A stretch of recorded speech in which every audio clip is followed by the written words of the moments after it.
네, 안녕하세요. 네, 그동안은 그러면 어떤 치료들을 일단 많이 받아보셨을까요?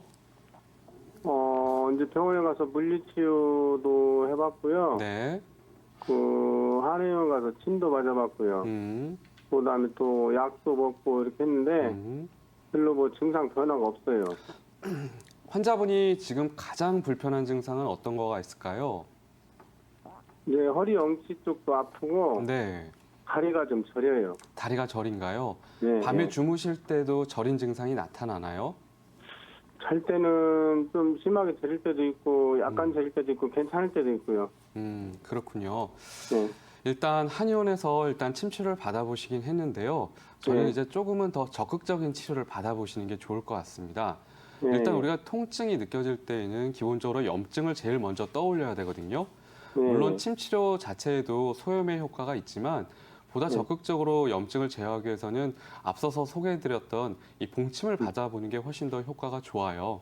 이 네, 봉침 같은 경우는 특히 이제 우리가 그 농도에 따라서도 그 효과에 좀 차이가 나는데 이 네. 환자분께서 특이 반응만 나타나지 않고 이 봉침에 대한 알레르기 증상이 없다면 이 조금은 농도가 높은 고농도 치료를 받아보는 게 효과적으로는 더 뛰어날 수가 있을 것 같고요. 네, 그리고 이제 한방 치료에서는 결국 이제 이 척추 질환을 볼 때는 구조적인 문제를 항상 가장 크게 염두를 하게 됩니다. 그래서 네. 기존의 치료에서는 아마 추나 치료는 받아보지 않으셨었던 것 같아요.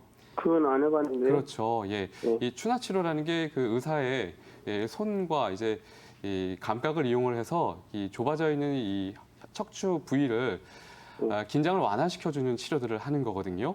그래서 네. 이제 추나 치료를 병행을 하는 게 환자분에게는 좀 더 도움이 될 것 같습니다.